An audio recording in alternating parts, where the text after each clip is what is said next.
Someone get discovered. Let's welcome Mr. Joe Palana. Hi. Hey, thanks for being here, everyone. I should let you know, just off the bat, I am not a 12-year-old boy. I am a 25-year-old boy. I didn't realize how young I looked until I walked by a baby the other day. And the baby smiled at me like he'd seen another baby. Like my whole look is just a baby who's done okay for himself. Like, oh, look at that baby. He's walking, he's talking. He doesn't seem to have shit himself, but a gentleman doesn't ask and a lady doesn't tell. I got off stage one time, and after a show, a guy walked up to me and said, "Hey, I really liked your stuff, but I thought on stage you looked really boyish. But now that I'm up close to you, I can see the pain in your eyes." Like, you could have just said, "I like your stuff." That was just full stop. The rest of it will haunt me to the end of my time here. Like sometimes, like I'll try to look a little bit more masculine. Like I won't shave for a little bit to get some scruff. I think it looks more masculine. It really just looks like I've been eating chocolate badly, just dribbling. Doesn't help. Like for my day job, I work with kids with autism, and I came in one day, hadn't shaved for a little bit. A 6-year-old boy walked up to me, and he's mostly nonverbal. But he walked up to me, took one look at me, pointed at my face and said, "Sad mustache."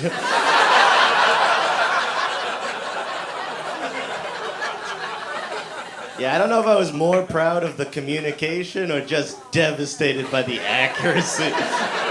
He was spot on. I like working with kids though. I like I don't know if you ever noticed this, there's a developmental window where kids have decided that they're going to swear, but they don't know what the words mean quite yet. It's awesome. Like one time I said to a kid, I said, "Hey buddy, I think it's time to get out of the pool." And he said, "Oh yeah, I think it's time to fuck you."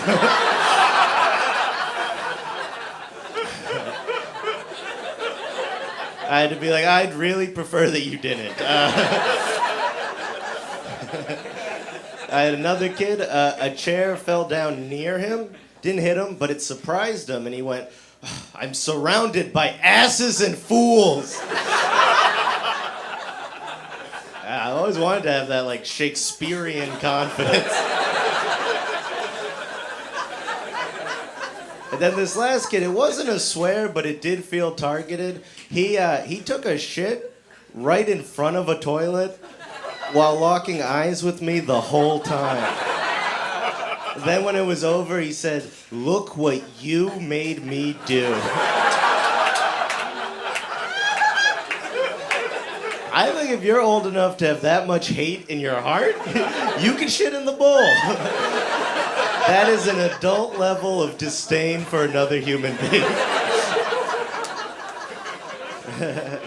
If you couldn't tell from all the times I've just been wrecked by children, I'm not a tough guy. Like I have the kind of physique where you feel like if you poke me, it takes a while to go back to normal. But like I like tough guys. Like I'm fascinated. It's like a weird energy to go about your day with. Like I met a good tough guy the other day when I got rear-ended in my car. Just a small clarification. This guy, the guy that hit me was actually fine. Like he was, if anything, way too chill. It was like getting rear-ended by Matthew McConaughey. He just got out of the car in a haze of weed smoke. Like, all right. He actually walked up to me and he goes, "Hey, I hit you, but you know me." What? This was our first encounter. I don't know you. But he's very chill. We go, we're exchanging contact information. The tough guy decides to enter. He starts honking. And I was raised on the South Shore of Massachusetts. I do what I am supposed to do. I flip him off. He doesn't like it. He pulls over to us and he rolls down his window and goes, "Hey, you want to flip me off to my face? You know I could kick your ass, right?" And now I'm not a tough guy, but I am angry. So I yell back at him. I go, yeah, I do know that. Most people could do that. It's not impressive. I'm weak as shit.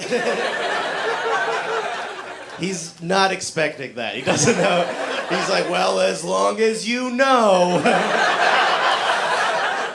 I'm like, I do know. I'm agreeing with you angrily. I was hit by a car.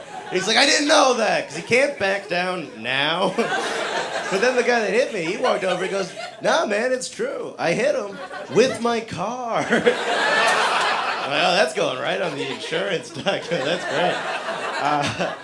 Yeah, I've had bad luck with cars, probably because I lived in one for a year, because I'm doing great. And one time, my brakes failed in Mississippi, and so I hit a pickup truck. I almost died. And fun fact about Mississippi, not where you want to die. Also, not where you want to live. That's their motto. But the state trooper in Mississippi, he comes over. He's looking at my wrecked car, and he's not a very nice guy. And he's also chewing tobacco the whole time, which isn't a bad thing, but he does just have a big face and he's spitting a lot. And he comes up to me. And he goes, you been smoking marijuana? I'm like, no, sir. And he goes, because your eyes look mighty red. And I have to say to this state trooper, Mississippi, well, sir, I've been crying. Thank you, guys. You've been awesome.